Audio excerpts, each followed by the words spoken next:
안녕하십니까. 이곳은 과학을 주제로 한 채널이 아닙니다. 다만 양자 물리학적인 의미에서 오컬트와 연계되어 있습니다. 퀀텀 에너지 연구소 연구진이 상온상한압 초전도체를 외국 사전 논문 기재 아카이브 사이트에 올려 전 세계 초미의 관심을 보이고 있습니다. 미국, 중국, 독일 곳곳에서 영상처럼 증명하는 것 같습니다. 독일은 재료를 굽다가 산화산소 때문에 반자성이 불안전한 것처럼 묘사합니다.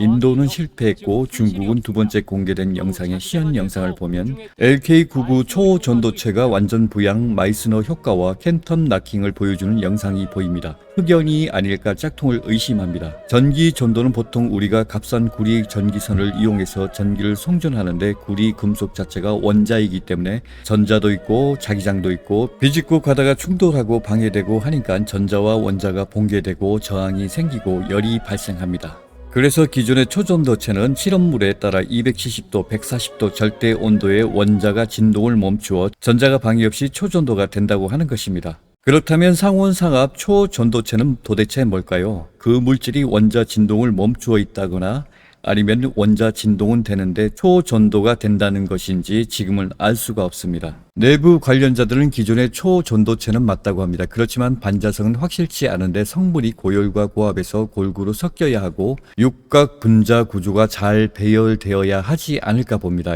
약간의 그래핀 실험과 유사성이 있다는 말도 있고요. 아무튼 초전도체를 증명하기란 광속이 1초에 30만 킬로라고 할 때 이 조그마한 동전 크기 가지고 초전도성을 증명하기란 참 어렵지요.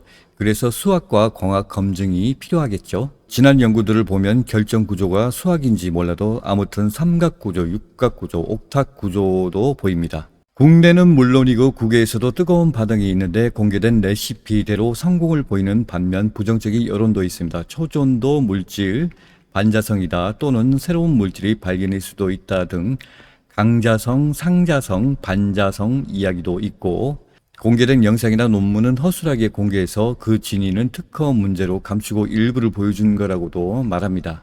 우리 초등국민학교 때 대목 가지고 불에 굽고 자석에 문지르거나 건전지와 연결하거나 할 때 자성을 띠는 경우도 있거든요. 이것과는 관계없습니다. 감히 초등학교 실험과 비교하다니. 여기서 저는 이게 관심사가 아니라 양자역학입니다. 고 최동식 교수가 말한 전자가 집단 진동 시 파동 속성을 나타낸다는 점에서 갑자기 양자역학 입자 파동에 대한 생각을 또 하게 됩니다. 우리가 물리적인 관점에서 볼 때 전자는 에너지와 자기장을 포함하고 있습니다. 전자의 경우 전자기파, 전자기장 이렇게 표기되어 있듯이 전자의 자기장이 포함되어 있습니다. 물론 인간이 자기장을 눈으로 관측할 수 없고 다른 물질을 통해서만 현상이 관측됩니다. 당연히 중력도 그렇습니다. 중력 자체를 눈으로 볼 수 없습니다. 그렇듯 냉온 또한 눈으로 관측할 수 없는 것으로 보입니다. 온열도 눈에 보입니까? 그것은 전자나 에너지 이외에 근본 열성을 볼 수 없는 것으로 보입니다. 모닥불을 피우면 불은 보이죠. 그리고 냉온은 눈과 얼음을 보면 압니다.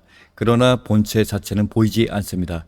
그게 절대 온도 초전도 실험에서 원자 진동을 멈추었다고 볼 때 냉온이 양자적 원자에 이르기까지 영향을 준다는 사실이죠. 그런데 근본 냉물질은 눈으로 관측이 안 됩니다. 빅뱅 이론에서 우주의 근간으로 뜨거움과 차가움이 있습니다. 절대적인 것 같군요. 아직도 과학이 알아야 할 과제는 너무나 산더미에 쌓여 있습니다. 처음으로 돌아와서 전자에 자기장이 있기 때문에 전자 집단은 서로 자기장이 연결되어 파동 운동을 보여준다는 것입니다. 그런데 양자 물리학, 양자 역학에서 어떤 과학자가 플래런 고분자로 입자냐 파동이냐 실험을 통해서 성공합니다. 파동의 속성을 성공한 거죠. 세균 실험도 성공했다는 말도 있고 아닌 것 같기도 하고 위의 전자기장 집단이 파동에 대한 이야기가 더 모호해지는 경향도 있습니다. 고분자까지는 인정하겠는데 세균 실험은 어떻게 했길래 세균 실험에서 파동을 성공했는지 참 의아합니다. 분무기로 뿌렸어? 일단은 세균 실험은 빼고 확실하지 않으니 형이상학적 신비주의 관점에서 애초에 세상은 파동 속성을 가지고 있습니다. 그런데 인간이 출현하면서 기하, 간염, 자연, 사물을 토대로 모든 것을 원의 형태로 규정할 수 있습니다. 끈 이론이나 촉근 이야기도 있지만 그 근본은 입자냐 파동이냐 말이 많습니다. 두 속성을 모두 가진 것처럼 보이기도 하죠. E.T. 그레이 종이 말한 점은 초원자 삼각근이 있고 크고 작은 각 꼭지점 광자 정보가 주입된다고 했습니다. 물질화를 이루는 단계는 플라스마에서 물질화가 된다고 했습니다. 한마디로 연금술이자 마법이죠. 사실 우주 모든 물질은 텅 비어 있습니다. 우리는 양리작용도 정보를 근거로 합니다. 인간은 세포, 지구, 태양계, 은하계, 우주, 미시세계와 거시세계 간 항상 둥근 원이 기본적으로 보고 있습니다.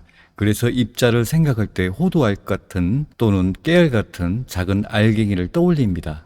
그리하여 세상은 파동성인데 인간의 믿음이 입자로 관념을 토대로 사물의 영향으로 입자로 보여주기도 하고 관측하지 않을 때는 파동의 속성을 보여주기도 합니다. 애초에 태생은 파동입니다. 최동식 교수가 언급한 전자가 집단으로 진동할 때 파동 속성을 가지고 있다고 볼 때 전자와 자기장이 마치 거미줄처럼 서로 공간상 영향을 받을 수가 있다고 봅니다. 마치 물 입자가 서로 만나면 바닷물이 되듯 말입니다. 빗물이 모여서 강이 되고 바다가 되는 것이 현실이죠. 그리고 그 큰 바다가 요동치면 파도를 만듭니다.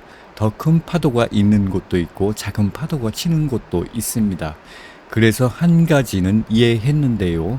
전자가 집단으로 진동할 때 그것은 파동이다. 그게 답입니다. 이제 중력파를 만들 차례입니다. 하늘을 날 수 있는 자유, 해방이 필요합니다.